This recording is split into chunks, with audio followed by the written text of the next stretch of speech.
Jonathan Brown decía que en el cuadro de San Antonio y San Pablo, Velázquez había desarrollado una habilidad técnica sin precedentes dentro de su producción y difícil de encontrar, si no imposible de encontrar, en ningún otro pintor de su momento. También es por esta perfección técnica que Velázquez despliega en esta obra por la que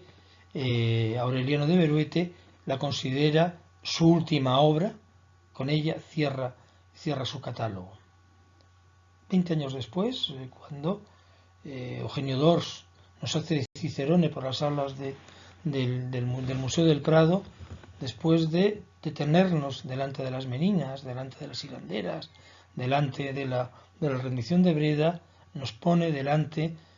o frente al San Antonio y San Pablo para confesarnos que decía, tal vez esta sea la obra que más quiero de Velázquez. Y no creo que sea casualidad tampoco el hecho de que cuando se acomete a lo largo de los años 90 la restauración de todos los cuadros de Velázquez del Museo del Prado, sea precisamente San Antonio y San Pablo la que se deja para el final. Un poco como si una restauradora de la capacidad, de la habilidad, de la sabiduría, ¿no?, como Rocío Dávila, sintiera la necesidad de haberse familiarizado hasta el extremo, de haber intervenido el resto de las obras antes de poner sus pinceles sobre este cuadro que siempre se ha considerado como un cuadro excepcional, como un cuadro único dentro del catálogo de un pintor en el que todos sus cuadros son excepcionales, en el que la mayoría de ellos además son cuadros absolutamente únicos y sin parangón ni con ninguna otra pintura. Y es justamente este carácter de idea de que se trata de un cuadro único, de un cuadro excepcional, cuadro único porque es una de las poquísimas pinturas religiosas que acomete Velázquez como pintor de corte, porque es el único verdaderamente, salvo los pequeñitos paisajes, ¿no?, pintados en Roma de la Villa Medici, es el único gran paisaje que va a realizar a lo largo de toda su carrera, un paisaje en el que la naturaleza, el paisaje es muchísimo más importante, domina, ¿no?, a unas figuras que en este caso pues tienen unas proporciones muy reducidas frente a la naturaleza que le rodea. Y es este carácter de excepcionalidad, este carácter de obra única, la que de alguna manera también pienso que ha desviado un poco la forma en la que hay que entender este cuadro. Porque mientras que los otros cuadros, el cuadro de la rendición de Breda o los retratos ecuestres siempre se han puesto en relación con, como debe ser, con el resto de las pinturas del Salón de Reinos, el cuadro de Velázquez no se ha puesto en relación, en comparación con los otros paisajes que existían en él, los muchísimos paisajes que existían en el Palacio del Buen Retiro. Por ejemplo, en el libro que les dedica a John Eliot y Jonathan Brown, en un capítulo hablan primero de los paisajes italianos, hablan de los encargos de Roma, de la llegada de los cuadros de Lorena y de Poussin, después habla de la llegada de los paisajes flamencos, y como si fuera un capítulo aparte, como si fuera algo cerrado en sí mismo, pasan a hablar de otros cuadros de Velázquez existentes en el Buen Retiro, los bufones, la coronación de la Virgen o el San Antonio y San Pablo. O de forma muy parecida, cuando habla de Jonathan Brown en su libro Velázquez, pintor y cortesano, habla de este cuadro, lo hace exclusivamente en relación con las otras pinturas españolas que había en su entorno. Los cuadros de Collantes, los cuadros de Orrente, para el que tiene un juicio enormemente negativo, o los cuadros que ya considera anticuados de los pintores de la generación anterior, como podían ser Carducho o Cajés, pero no los va a poner en relación con los pintores, con las pinturas italianas. Y habría que ponerlo, a mi juicio, en relación con dos cosas. Por un lado, con el surgimiento, con la idea, ¿no?, de la creación de una pintura de paisajes que se está haciendo a principios del siglo XVII, con las distintas alternativas que se están dando por parte de pintores italianos y de pintores flamencos, y Velázquez da su propia aportación, como había hecho en Roma, su aportación al tema del paisaje con las villas Medici, su aportación a la pintura de historia, su interpretación de historia con la túnica de José y la fragua de Vulcano, siempre esa visión original enfrentándose a una realidad que están acometiendo los pintores más importantes de su momento. Eso por un lado. Y por otro lado habría que ponerla en relación muy estrecha con ese despertar, ¿no?, con esa sensibilidad devocional, sensibilidad religiosa por la vida eremítica que se desarrolla en España, pues a partir de mediados de la segunda mitad del siglo XVI. Es el momento en el que se está debatiendo cuál es el lugar donde se debe rezar, cuál es el lugar de la oración. Mientras que una parte, digamos, de la Iglesia piensa que la oración debe ser, el templo debe ser el interior de la Iglesia, pero también apartarse para alejarse de los hábitos de los iluminados. Otra corriente espiritual dentro del seno de la Iglesia Católica, una corriente imbuida por el espíritu franciscano, pensaba que el lugar de la oración era la naturaleza. Por ejemplo, San Juan de la Cruz, en la subida al monte Carmelo, decía que lo primero que mueve la oración, y cito, son algunas disposiciones de tierras y sitios que con su agradable apariencia, que con la agradable apariencia de su diferencia de sus apariencias, ahora en disposición de tierras, ahora de árboles, ahora de solitaria quietud, naturalmente despiertan la devoción, y de estos es cosa muy provechosa usar. Así lo hacían los anacoretas y otros santos ermitaños, que en los muchísimos y agradabilísimos desiertos escogían el menor lugar que les podía bastar, edificando celdas y cuevas y encerrándose allí. Y esto es lo que aparece, lo que se traduce en la fundación de los primeros desiertos carmelitanos que surgen en España,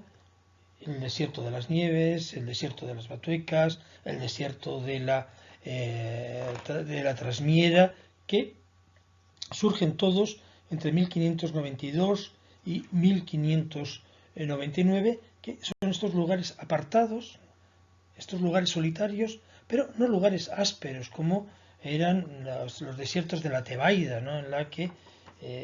se retiraron los primeros anacoretas, sino que eran estos lugares amenos, estos lugares frondosos, estos lugares rodeados, ¿no?, de árboles que permitían una comunicación fluida con la divinidad, lo mismo que en estas ermitas en medio de estos bosques, de estas arboledas que pinta el Greco en su alegoría de la camáldula. Por eso no es casualidad tampoco el hecho de que sea la pintura de anacoretas uno de los subgéneros más importantes con los que se va a renovar la pintura de paisajes en los primeros años del siglo XVII. Por ejemplo, este ermitaño de Paul Bril leyendo su libro de oraciones en medio de un bosque frondoso, de una naturaleza amena o de un riachuelo, pues, de aguas frescas y cristalinas. Unas visiones de la vida eremítica, unos paisajes con ermitaños que van a que van a inspirarse con muchísima frecuencia en los grabados hechos por Rafael y Johannes Sadeler a partir de los cuadros de Martín de Fos en ese libro tan ¿cómo se dice? Tan familiar, ¿no?, a los lectores del momento, que era este libro de la soledad o de las vidas de los padres ermitaños. Un libro que también va a tener una enorme repercusión, unos grabados que va a tener también una repercusión en la pintura de paisajes con ermitaños que se van a hacer en nuestro país. Una de las series más antiguas, el precedente, ¿no?, más inmediato de toda la pintura de anacoretas abundantísima que vamos a encontrar en el Buen Retiro, sea esta serie la gran serie, de muchos cuadros de anacoretas que hay en el monasterio de las Descalzas Reales, y que también están inspiradas directamente en los grabados de Johannes Sadeler, que, como pueden ver, están copiando al pie de la letra. Sabemos que desde un primer momento en el Buen Retiro hubo una gran colección de cuadros de paisajes, y de paisajes, precisamente de paisajes con eremitas, de pintores españoles, de pintores flamencos, de pintores italianos. Están documentadas un par de series procedentes de Nápoles, y todo ello pues mucho antes de que, a partir de 1638, llegaran los grandes paisajes romanos, los de Claudio de Lorena, los de Nicolas Poussin, los de Gaspard Duguet, los de Jean Bosch, los de todos los pintores que se estaban moviendo en ese momento alrededor de Lorena, y que estaban renovando de una manera radical el paisaje, la pintura de paisaje. Y también, pues mucho antes de que llegaran a España los cuadros de eremitas, los cuadros de ermitaños de Ribera, que suponen una renovación importante de este género de los anacoretas, y que, como podéis ver, pues van a tener una repercusión inmediata dentro de algunos, en la obra de algunos pintores, como pueda ser Collantes. Pero esos paisajes que veíamos antes, los de Collantes, los de los pintores italianos, flamencos, napolitanos, ¿no?, que estaban presentes en 1600 o 1634 en el Buen Retiro, ese era el entorno en el que Velázquez va a crear su San Antonio y San Pablo. Es además verdaderamente significativo que el cuadro de Velázquez se pinta en el mismo momento y para el mismo lugar para el que Juan de Solís está haciendo este paisaje con ermitaño. Se le encargan para la ermita de San Pablo una serie de 4 paisajes, este es uno de ellos, que se le van a pagar siempre tarde, como sucedía con la corona en 1637. Y es lógico, ¿no?, que en medio de este contexto de mediocridad, ¿no?, en la calidad, pues el cuadro de Velázquez fuera algo que tenía que refulgir como un faro. Era algo que no podía pasar desapercibido, era algo que tenía que tener unas repercusiones, tenía que tener una influencia importante dentro de la pintura de su momento. Y evidentemente Carducho lo tuvo que ver y lo tuvo que mirar con muchísima atención. Sabemos que Carducho firma el contrato con el convento de Trinitarios en agosto de 1634. No sabemos en qué momento Velázquez, en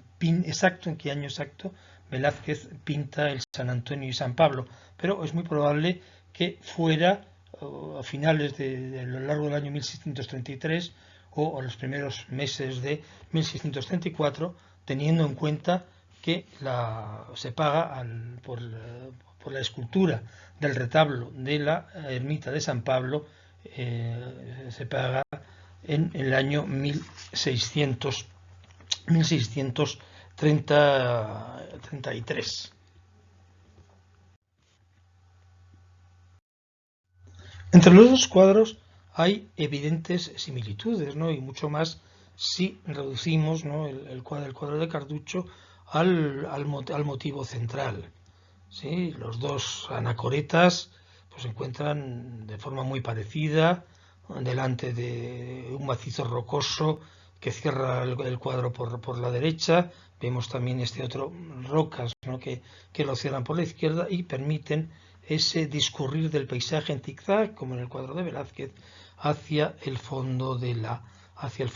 pintura. Vemos también otra cosa pues bastante poco habitual, ¿no?, dentro de la pintura del siglo XVII, que es esa cosa arcaizante que había en el cuadro de Velázquez de representar en la misma escena o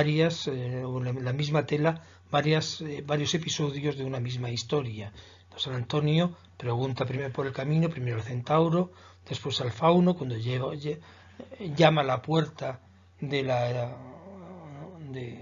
ermita de San Pablo, cuando los dos oran y el cuervo les lleva el alimento, y cuando al final asiste al entierro del santo. Aquí pasa exactamente igual. ¿No? En el encuentro de San Juan de Mata y San Félix de Valois se están narrando varios episodios distintos de la misma historia, o incluso pues aparece representado ese ciervo junto a esa fuente de agua clara que tanta importancia tenía en la narración. Pero no solamente es que la estructura del cuadro sea parecida, ¿no?, sino también el propio concepto del paisaje. El paisaje es un paisaje, yo diría que es un paisaje como muy velazqueño, ¿no?, muy en la sintonía de lo que Velázquez está haciendo en este momento, un paisaje que no tiene nada que ver con esos otros paisajes españoles del momento, como los de Collantes, que también veíamos hace un par de imágenes atrás. Es ese paisaje de verdad, ese paisaje verosímil, ese paisaje convincente, un paisaje que no es en absoluto inventado y que pues, nos puede recordar bastante a lo que es un poco este terreno de este bajo monte, ¿no?, de la sierra madrileña. Que hay una relación entre los dos cuadros es evidente, es algo que ya pues señaló en 1980 Pérez Sánchez cuando atribuye y publica este cuadro, y es algo que a mí me sorprende mucho que no se haya dado más importancia a esta observación de Pérez, que es algo que en los escritos posteriores sobre Velázquez pues nadie ha incidido sobre ella. Y es mucho más probable que fuera Velázquez el que influyera sobre Carducho, que no Carducho el que influyera sobre Velázquez. Sin embargo, un pequeño problema, o se puede plantear un pequeño problema, y es que antes de que Velázquez pintara el cuadro de San Antonio, Carducho, en los fondos de muchos de los cuadros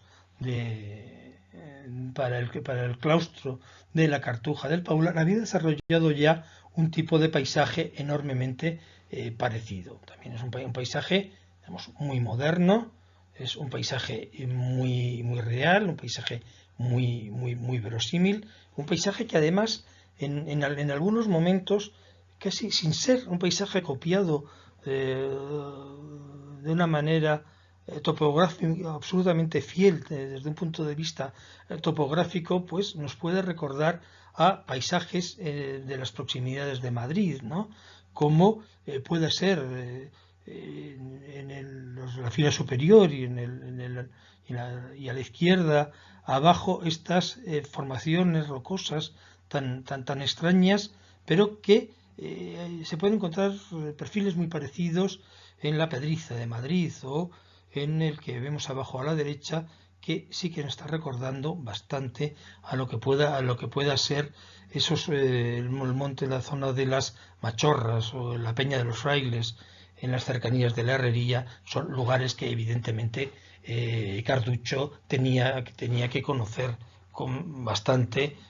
probabilidad, es decir, el Escorial, pues absolutamente desde luego. Y esto, claro, nos pondría en la tesitura de que estos paisajes son anteriores a, evidentemente, de forma pues indudable desde un punto de vista documental al cuadro de San Antonio y San Pablo de Velázquez. Pero aquí la respuesta está en esta otra pintura. O sea, en San Bruno rezando en la Torre Calabria, debe ser uno de los primeros cuadros que pinta, el contrato lo firma en 1626, Carducho tiene un concepto del paisaje radicalmente distinto. Un concepto del paisaje muy similar al que podía ver en los paisajes flamencos, en los paisajes italianos que estaban llegando a España, que estaban en el Buen Retiro, un concepto del paisaje bastante similar al que podía tener en este momento Collantes. Entonces, la dificultad está en cómo es posible que en tan poquísimo lapso de tiempo el contrato para la Cartuja se firma en noviembre de 1626, en 1632 están todos los cuadros terminados, de una manera repentina, sin transiciones. Se pasa de este paisaje arcaizante a ese paisaje tan absolutamente moderno, a ese paisaje, digamos, casi tan velazqueño, sin que haya una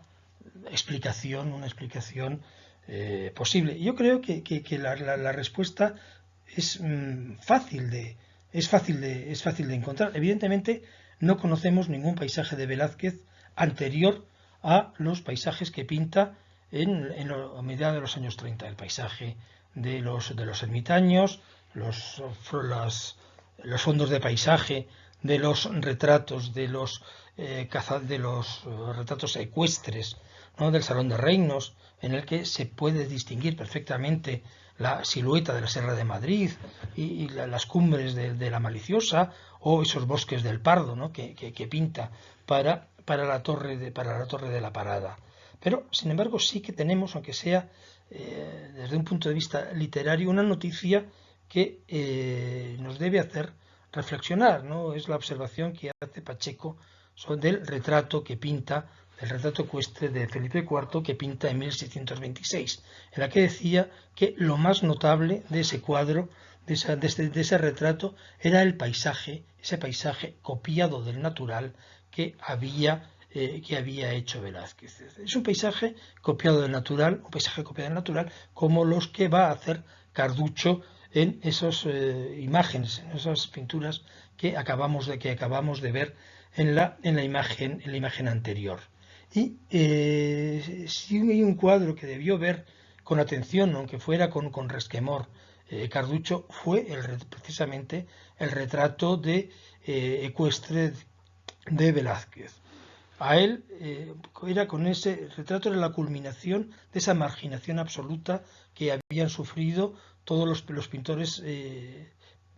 que había antes en la corte. Es el momento en el que van a plantear esa crítica ante el rey, diciendo que Velázquez no es un verdadero pintor porque no sabe pintar historias, porque lo único que sabe es hacer retratos. Es el momento en el que Velázquez se va a defender y se va a plantear el concurso para la rendición de los moriscos. Y es evidente que Carducho tuvo que examinar, tuvo que estudiar, tuvo que tratar de aprender del cuadro de Velázquez todo lo que pudo. Y esa es la razón que a mi parecer explica el hecho de que en tan breve lapso de tiempo cambie la forma de entender el paisaje de una manera tan radical. Pienso que el cuadro de San Bruno rezando en la torre que tenemos aquí delante lo tiene que pintar justo antes de que Velázquez terminara su retrato ecuestre y fuera el revulsivo de esa pintura el que le hiciera cambiar por completo su manera de pintar.